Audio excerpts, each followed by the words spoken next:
श्री स्वामी समर्थ मंडळी. बाळा, आज मी तुला एकच गोष्ट सांगायला आलो आहे, जी तुला कोणीच सांगत नाही.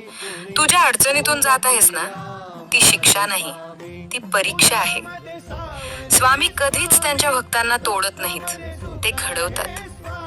आज तुला वाटत असेल सगळं संपलं, पण खरं सांगू का, इथूनच तुझी खरी सुरुवात होणार आहे.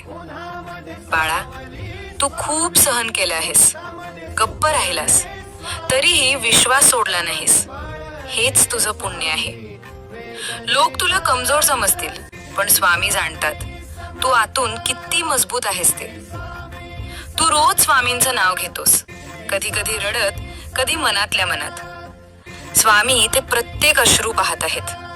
आज नाही तर उद्या, पण तुझं नशीब नक्की बदललेल. फक्त एक गोष्ट लक्षात ठेव, घाई करू नकोस, संयम ठेव. स्वामींच्या वेळेला उशीर होतो, पण अन्याय कधीच होत नाही. बाळा, तू कोणाचं वाईट केलं नाहीस, मग तुला घाबरण्याचं कारण काय? ज्यांनी तुला दुखावलं त्यांचं कर्म त्यांच्यापर्यंत पोहोचेल. स्वामींच्या दरबारात उशीर होऊ शकतो, पण चूक होत नाही. तुझं काम फक्त एकच, सत्कर्म आणि विश्वास. दर गुरुवारी स्वामींचं नाव घे, एक दिवा लाव, मन शांत कर. मोठी पूजा नको, दाखवायची भक्ती नको. स्वामी फक्त मन पाहतात.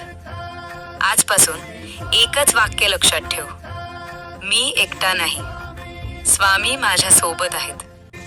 हे शब्द मनापासून म्हण आणि बघ कसं आयुष्य बदलतं ते. मी आहे बाळा, मी पाहतोय, मीच मार्ग दाखवणार. श्री स्वामी समर्थ.